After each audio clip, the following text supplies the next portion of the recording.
Kaixo, ongi etorria, arrazoi trigonometrikoen arteko erlazioa zein den aztertuko dugu. Hau da, sinua, kosinua eta tangenten arteko erlazioa zein den.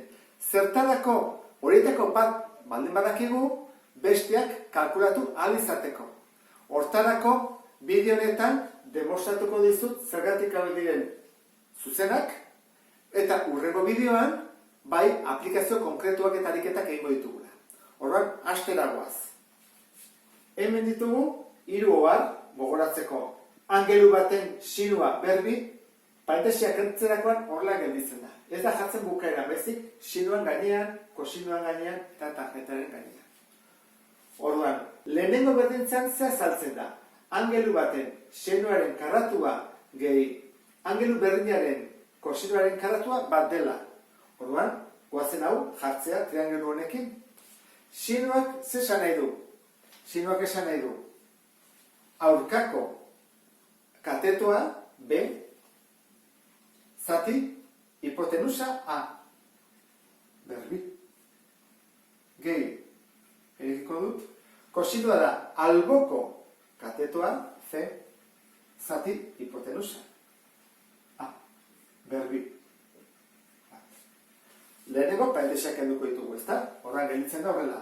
B berbi, A berbi, gehi, C berbi, A berbi, ni batuketa egiterakoan, nola izendatzailea berdina diran, jartzen diot berdina, eta gelditzen zait horrela, ezta? Eta badakigu, Pitagoresek esan zuena, hipotenusa berbi dela kateto bat berbi, gehi beste kateto bat berbi. Orduan, nik hau baldin badut, ordezkatu dezaket A berbirekin. Horran, hau kenduko dut eta jarriko dut A berbi. Eta A berbi zati A berbi zen bada? Bat. Orduan, ikusten duzu bezala, hau eta hau berdinak direla demostratu dugu. Orduan, lehenengo ikusi dugu zuzena dela. Goazen bigarrena demostratzea. Alfaren sinua zati alfaren kosinua. Horrak hori daiko duguna. Sinua jartzea guaz. B, zera aurkako katetoa zati hipotenusa, eta behan kosinua jarri behar dut. Dela alboko katetoa zati hipotenusa. Hau badakizu nola egiten den? Biera daude. Bada horrela egitea, bide luzea, Honek esan edu zati, orduan da. B zatia, C zatia. Induz, hau, zati bekoa. Bize. Eta horren, horrela egiterakoan, bidertzerakoan, gelditzen da horrela, ez da? B biderra, eta A biderze. Berdinarian A eta A kentzen da, eta gelditzen da B zati C. Baina B zati C da aurkako katetoa, zati alboko katetoa, eta hori zer da tangentea. Hori da bere definizioa. Horrek zesan nahi du, bigarrena ere demostratu dugula berniak direla. Egin bernean bide luze hau, behar da erraxagoa zen hola egitea.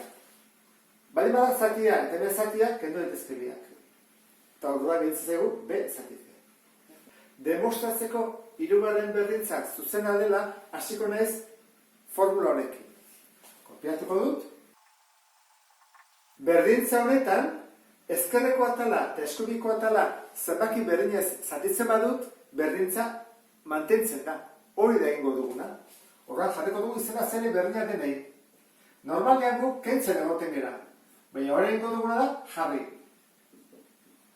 Eta zen jarriko dugu denei?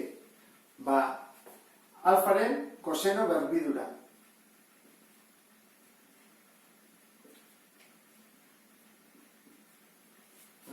Hau lortu dugu berdina izatea. Hau zen bada.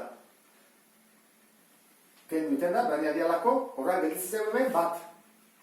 Hemen gelditzen zego bat zati alfaren koseno berbidura, eta hau, zen bada hau. Sinua berbi, zati kosinua berbi. Gogoratu zaitez, sinua berbi, zati kosinua berbi, jarrezaket horrela.